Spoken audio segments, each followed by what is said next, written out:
Chapter 22. Farid eased the Land Cruiser up the driveway of a big house in Wazir Akbar Khan. He parked in the shadows of willow trees that spilled over the walls of the compound, located on Street 15, Sarak and Mehmana, Street of the Guests. He killed the engine, and we sat for a minute, listening to the tink-tink of the engine cooling off, neither one of us saying anything. Farid shifted on his seat and toyed with the key still hanging from the ignition switch. I could tell he was readying himself to tell me something. "I guess I'll wait in the car for you," he said. His tone a little apologetic. He wouldn't look at me. "This is your business now. I patted his arm. "You've done much more than I've paid you for. I don't expect you to go with me. But I wish I didn't have to go in alone. Despite what I've learned about Baba, I wish you were standing alongside me now. Baba would have busted through the front doors and demanded to be taken to the man in charge. Piss on the beard of anyone who stood in the way. But Baba was long dead, buried in Afghan section of a little cemetery in Hayward. Just last month, Soraya and I placed a bouquet of daisies and free sayas beside his headstone. I was on my own. I stepped out of the car and walked to the tall wooden front gates of the house. I rang the bell, but no buzz came, still no electricity, and I pounded on the doors.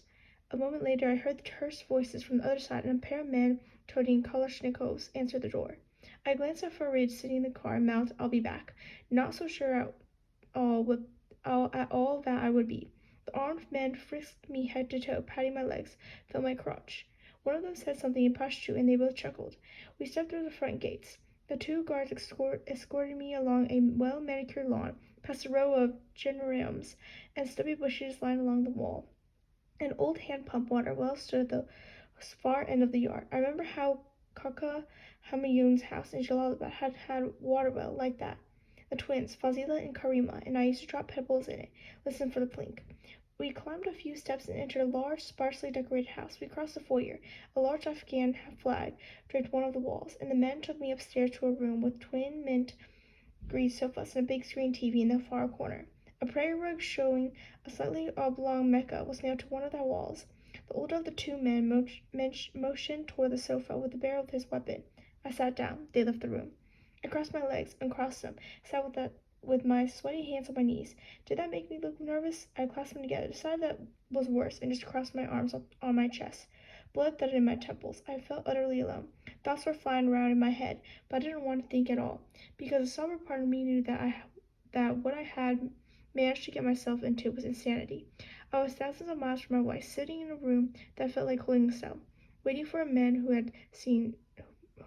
had seen murder two people that same day. It was insanity. Worse yet, it was irresponsible. There was a very realistic chance that I was going to render Soraya a biwa, a widow, at the age of 36. "This isn't you, Amir," part of me said. "You're gutless.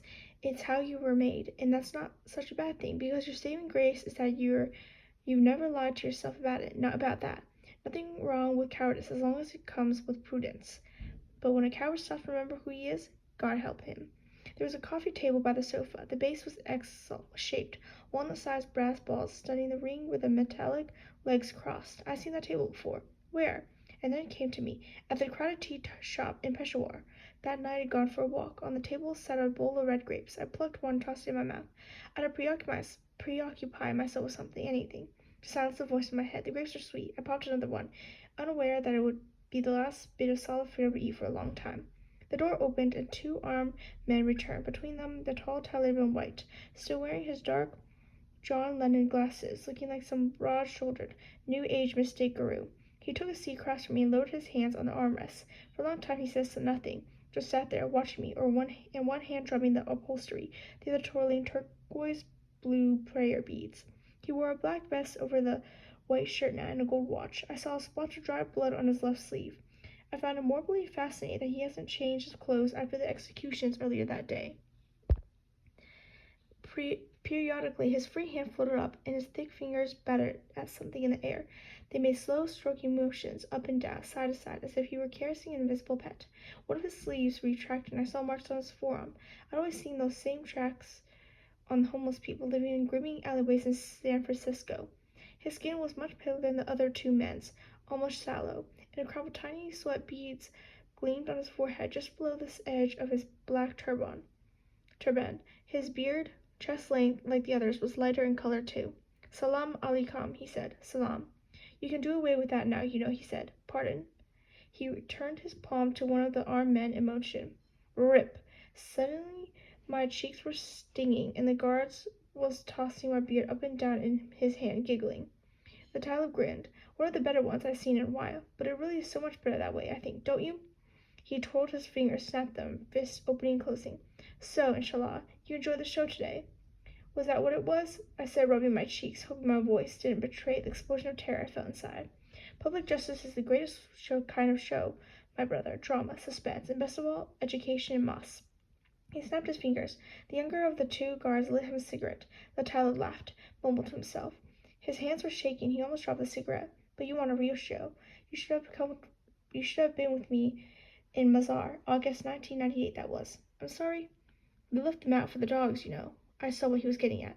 He stood up, paced around the sofa once, twice, sat down again. He spoke rapidly. Door to door we went, calling for the men and boys. We shoot them right there in front of their families. Let them see. Let them remember who they are, where they belonged. He was almost panting now. Sometimes we broke down their doors and went inside their homes, and I'd sweep the barrel of my machine gun around the room and fire until the smoke blinded me. He leaned toward me like a man about to share a great secret. You don't know the meaning of the word liberating until you've done that, stood in a room full of targets, let the bullets fly, free of guilt and remorse, knowing you are virtuous, good and decent, knowing you're doing God's work. It's breathtaking. He gets the prayer beads tilted his head. You remember that, Javid? Yes, Aga Sahib, the younger of the guards replied. How could I forget? I had read about the Hazara massacre in Mazar-e-Sharif in the papers. It had happened just after the Talib took over Mazar, one of the last cities to fall. I remember Saraya handing me the article over breakfast, her face bloodless. Door to door, we only rested for food and prayer, the Talib said. He said it fondly, like a man telling a great party he'd attended. We left the bodies in the streets, and if their families tried to sneak out or drag them back into their homes, we shoot them too. We left them in the streets for days. We left them for the dogs. Dog meat for dogs. He crushed a cigarette, rubbed his eyes with tremulous hands. You come from America? Yes. How is that whore these days? I had an urge to urinate. I prayed it would pass. I'm looking for a boy. Isn't everyone, he said. The men with the Kalashnikovs laughed. Their teeth were stained green with Nashwa. I understand he is here, with you, I said. His name is Sarab. I'll ask you something. What are you doing with that whore? Why aren't you here with your Muslim brothers serving your country? I've been away a long time, was all I could think of saying. My head felt hot. I pressed my knees together, held up my bladder. The Talib turned to the two men standing by the door. That's an answer, he asked them.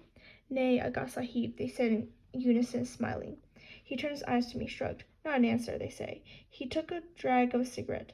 There are those in my circle who believe that abandoning Watan when it needs you the most is the same as treason.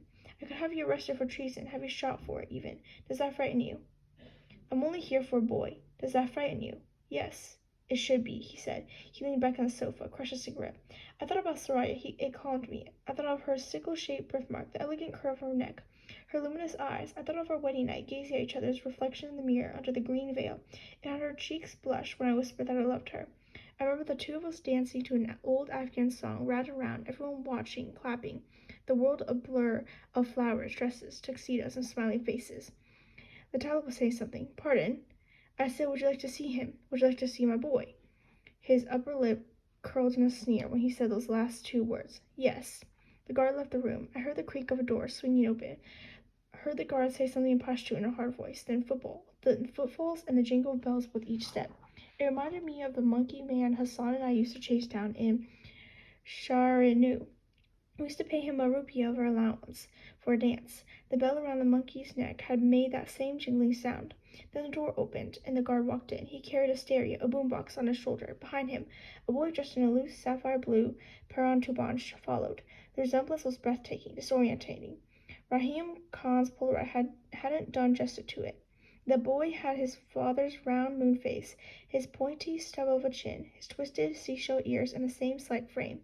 It was the Chinese doll face of my childhood, the face peering above fanned-out playing cars all those winter days, the face behind the mosquito net when we slept on the roof of my father's house in the summer.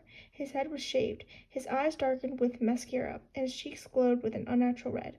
When he stopped in the middle of the room, the bell strapped around his anklets stopped jingling. His eyes fell on me, lingered, then he looked away, looked down at his naked feet. One of the guards pressed a button, and impromptu music filled the room. Tabla, harmonium, the wine of Del Roba. I guess music wasn't sinful as long as it played to Taliban ears. The three men began to clap. Wah, wah, mashallah, they cheered. Sarab raised his arms and turned slowly. He stood on tiptoes, spun gracefully, dipped to his knees, straightened, and spun again. His little hands swiveled at the wrists. His fingers snapped, and his head swung side to side like a pendulum. His feet battered on the floor, the bells jingling in perfect harmony with the beat of the tabla. He kept his eyes closed. Mashallah, they cheered. Shabaz, bravo. The two guards whistled and laughed. The Taliban white was tilting his head back and forth with the music, his mouth half open in leer. Sarab danced in a circle, eyes closed, danced until the music stopped. The bells jingled one last time. When he stopped his float with the song's last note, he froze in mid-spin. Be out, my boy, the Talib said, calling Sarab to him. Sarab went to him, head down, stood between his thighs. The Talib wrapped his arms round the boy. How talented he is, nay, my Hazara boy, he said. His hand slid down the child's back, then up, fell under his armpits. One of the guards elbowed the other and snickered. A Talib told him to leave us alone. Yes, I got Sahib, they said as they exited. The Talib spun the boy around so he faced me. He locked his arms around Sarab's belly, rested his chin on the boy's shoulder. Sarab looked down at his feet, but kept stealing shy, furtive glances at me. The man slid up and down on the boy's belly, up and down, slowly, gently. I've been wondering, the Talib said, his bloodshot eyes peering at me over Sarab's shoulder. What happened to old Babula anyway? The question hit me like a hammer between the eyes. I felt the color drain from my face. My legs went cold, numb. He said. He laughed. What do you think? That you put on a fake beard and I wouldn't recognize you?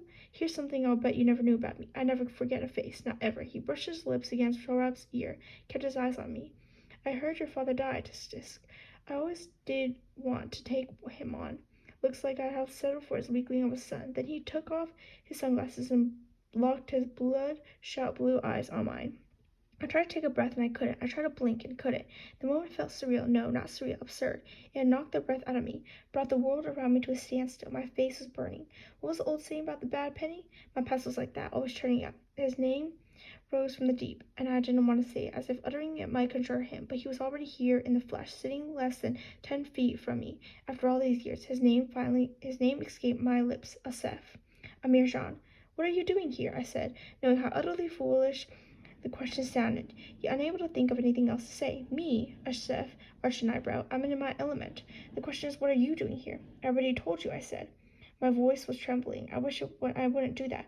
Wish my flesh wasn't shrinking against my bones. The boy? Yes. Why? I'll pay you for him, I said. I can have money wired. Money, Asef said. He tittered. Have you ever heard of Rockingham?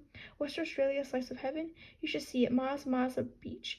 Green water, blue skies. My parents live there in a beachfront villa. There's a golf course behind the villa and a little lake. Father plays golf every day. Mother, she prefers tennis. Father says she has a wicked backhand. They own an Afghan restaurant, 2 jewelry stores. Both businesses are doing spectacularly. He plucked a red grape. Put it lovely in Sarab's mouth. So I need money. So if I need money, I'll have them wired to me. He kissed the side of Sarab's neck. The boy flinched a little, closed his eyes again. Besides, I didn't fight the Sharia for money. Didn't join the Taliban for money either. Do you want to know why I had joined them? My lips had gone dry. I licked them and found my tongue had dried too. Are you thirsty? Asef said, smirking. No. I think you're thirsty.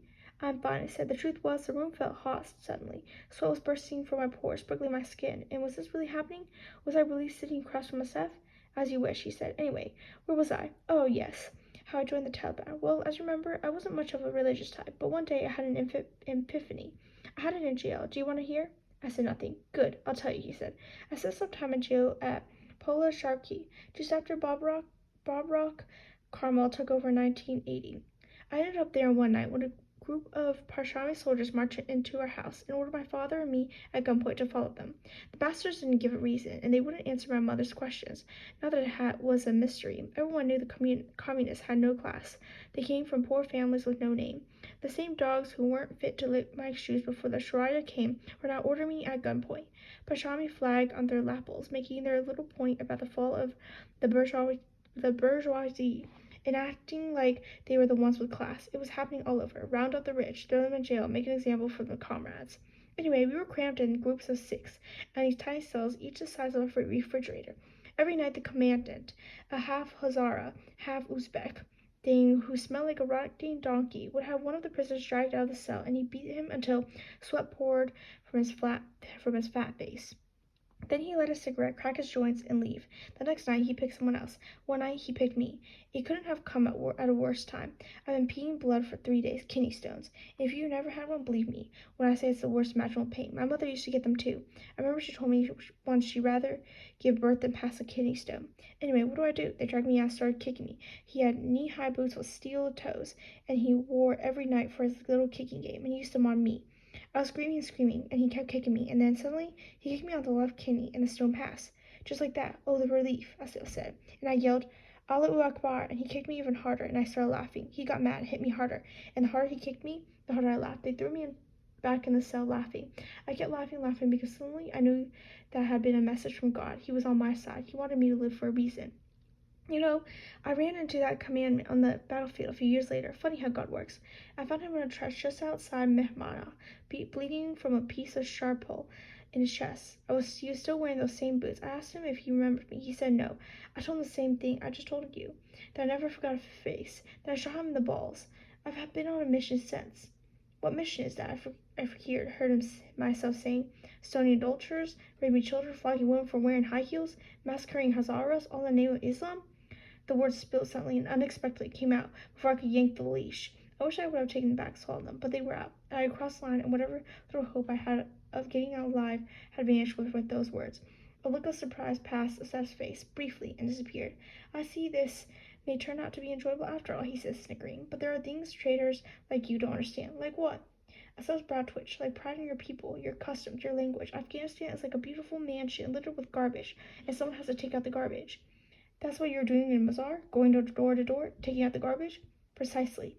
In the West, they have an expression for that, I said. They call it ethnic cleansing.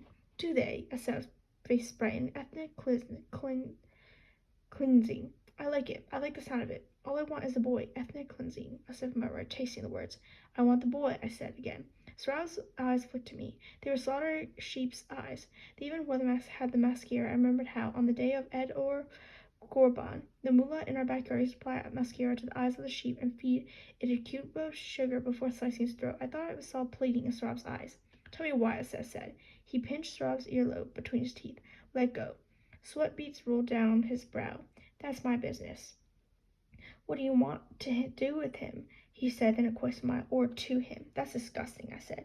Would you know? Have you tried it? I want to take him to a better place. Tell me why. That's my business, I said.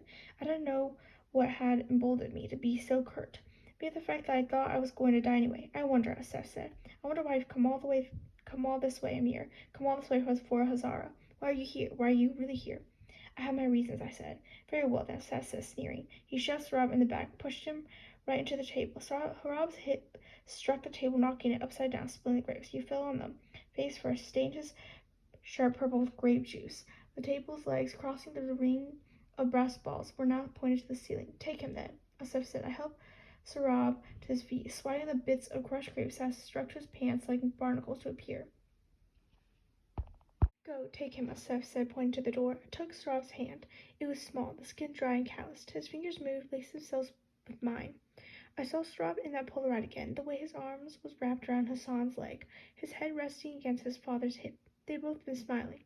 The bells jingled as we crossed the room. We made it as far as the door.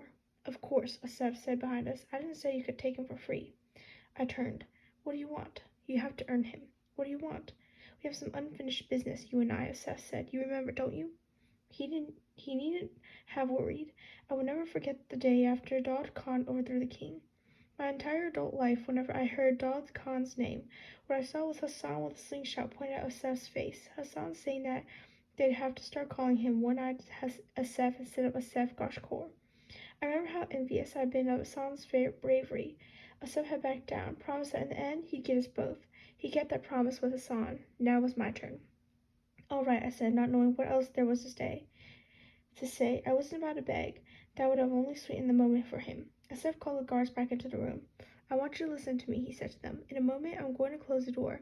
Then he and I are going to finish old bit of business. No matter what you hear, don't come in. Do you hear me? Don't come in. The guards nodded, looked from Asef to me. Yes, Aga Sahib. When it's all done, only one of us will walk out of this room alive, Asef said. If it's him, then he's earned his freedom and you let him pass. Do you understand? The older guard shifted on his feet. But Aga Sahib, if it's him, you let him pass, Asef screamed. The two men flinched, but nodded again. They turned to go. One of them reached for Sarab. Let him stay, Asef said. He grinned. Let him watch. Lessons are good things for boys. The guards left. Asef put down his prayer beads, reached out in the breast pocket of his black vest.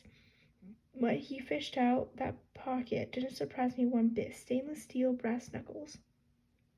He has gel in his hair and a Clark Gable mustache above his thick lips. The gel has soaked through the green paper surgical cap, made a dark stain the shape of Africa. I remember that about him.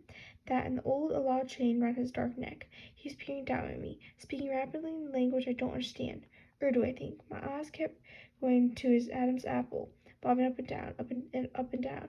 And I want to ask him how old he is anyway. He looks far too young, like an actor from some foreign soap opera. But all I can mutter is, I think I gave him a good fight. I think I gave him a good fight. I don't know if I gave Asef a good fight. I don't think I did. How could I have? That was the first time I'd fought anyone. I had never been so much as thrown a punch in my entire life. My memory of the fight with Asef is amazingly vivid and in stretches. I remember Asef turning on the music before slipping on his brass knuckles. The prayer rug, the one with oblong woven Mecca, came loose from the wall at one point and landed on my head. The dust from it made me sneeze. I remember Asef showing grapes in my face, his snarl all spit shining teeth, his bloodshot eyes rolling. His turban fell at some point, let loose curls of shoulder-length blonde hair. And then, of course, that I still see with perfect clarity. I always win. I always will. Mostly remember this, his brass knuckles flashing in the afternoon light. How cold they felt with the first few blows, and how quickly they warmed with my blood. Getting thrown against the wall, a nail where a framed picture may have hung over, jabbing at my back. Stop scream, tabla, harmonium, el doraba, getting hurled against the wall, the knuckles shattering my jaw, choking on my own teeth, swallowing them, thinking about all the countless hours I spent flossing and brushing, getting hurled against the wall, lying on the floor below my split upper lip staining the mauve carpet, pain ripping through my belly, and wondering when I'd be able to breathe again. The sound of my ribs snapping like tree branches. Hassan and I used to break a sword fight like Sinbad in those old movies. Sarab screaming, the side of my face slamming against the corner of the television stand. That snapping sound again, this time just under my left eye.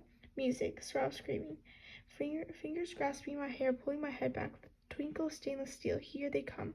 That snapping sound yet again, now I knows. Biting down in pain, noticing how my teeth didn't line like they used to. Getting kicked, Sarab screaming. I don't know at what point I started laughing, but I did. It hurt to laugh.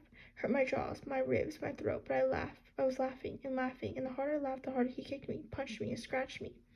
What's so funny? Said kept roaring with each blow. His spittle landed in my eye.